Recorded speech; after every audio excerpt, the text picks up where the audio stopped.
I greet you, dear viewer. Today is on Wednesday, 25th May, the year 2022. We are still on the 6th week of Eastertide. My name is Alex, and this is BEA-M Media.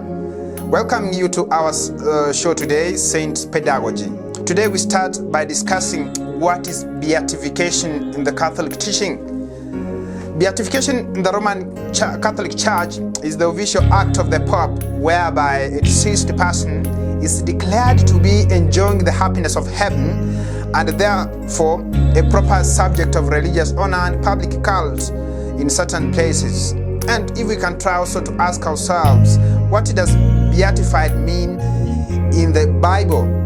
Or what does beatification mean in the Bible? Beatification is the step right before sainthood.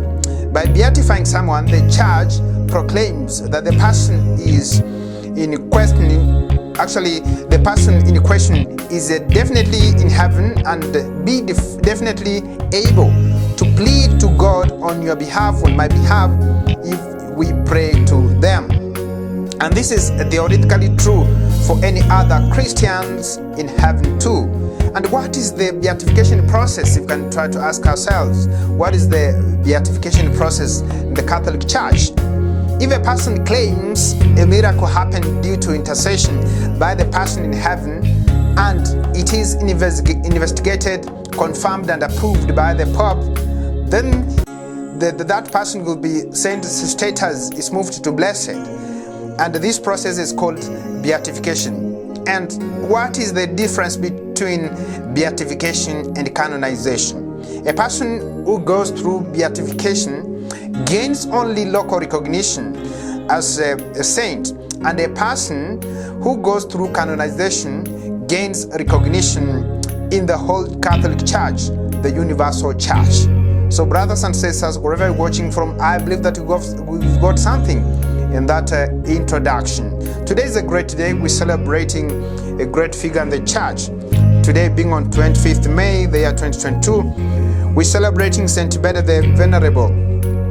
And now I'd like to invite you, we listen to his short story. He's a native of Northumberland, England.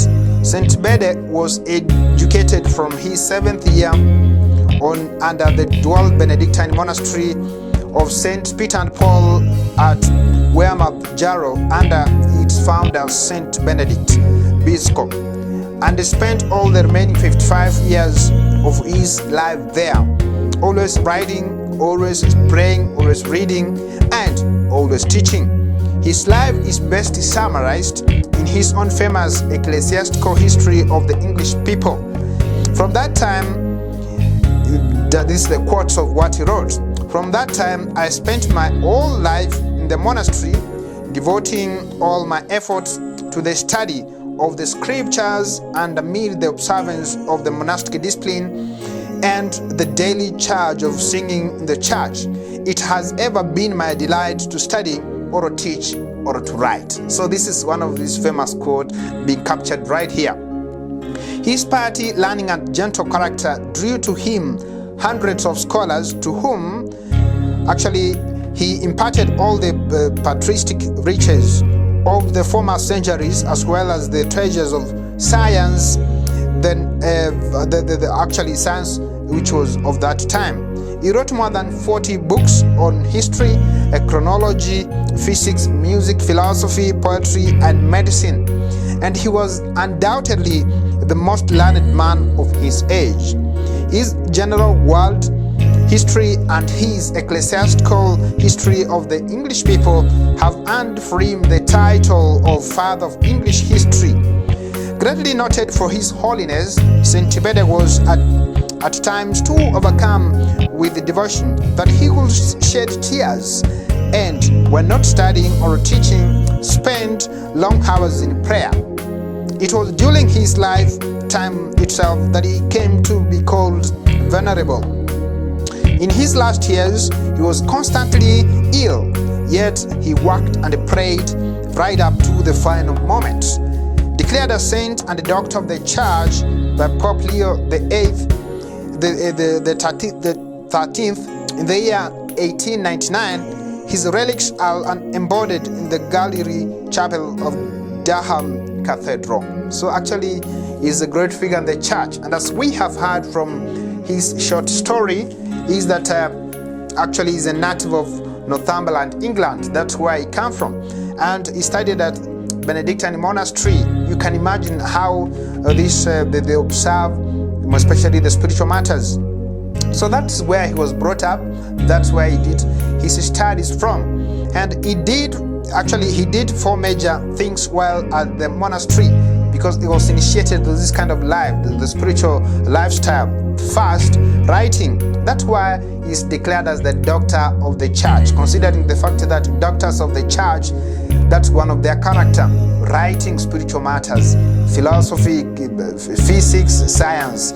So, and also the second thing which he did while in the monastery is praying.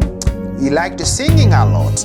And also he liked reading, especially scriptures, and teaching. Those are the 4 major things he did while in the monastery. And that's why we see him writing over 40 articles, 40 books, of which they're very inspiring. One of his work is Ecclesiastical History of the English People. That's one of his works which he wrote while in the monastery. He was pious in learning and gentle character. All of us, we have to learn. Are we gentle? Are we pious in all what we're doing?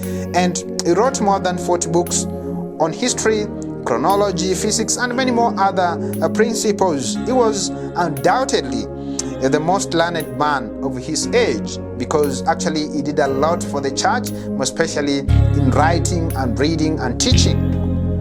And his general world history and his ecclesiastical history of English people have earned for him the title Father of English History. So this is what the title which he earned out of his effort. If I can try to ask you, if I can try to ask myself, what have I gained that people can identify me with, especially when it comes to spiritual matters?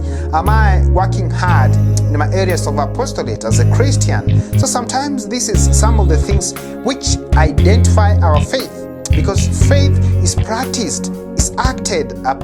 And that's why we see him going out to teach people, going out to sing for the Lord, and doing all these other things, also writing many books. And he spent long hours in prayer. So sometimes we have to embrace the fact that prayer should be the key of the day and the lock of the night. So how often do you pray?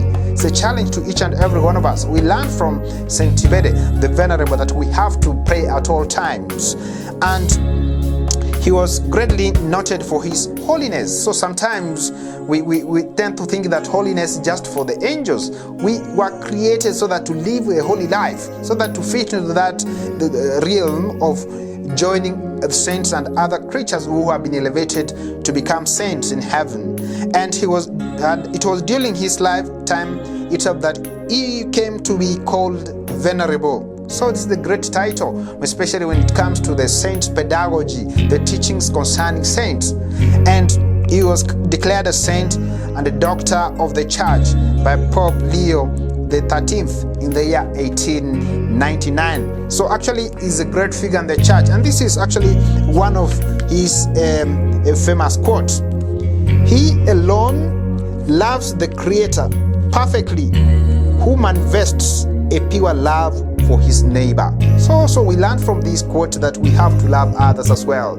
Consider the fact that as well, the whole of this week, we are dedicating to Laudato Si, because this is the church has set this week, so that you can pray for the church. We can pray for the world which we are living in. So brothers and sisters, I believe that it has been a very good teaching today concerning the saint and also concerning the saint of today being Saint Bede the Venerable. So brothers and sisters, thank you for watching and following right from here, BEA-M Media. You can get us on Facebook and YouTube. Just go to BEA-M Media.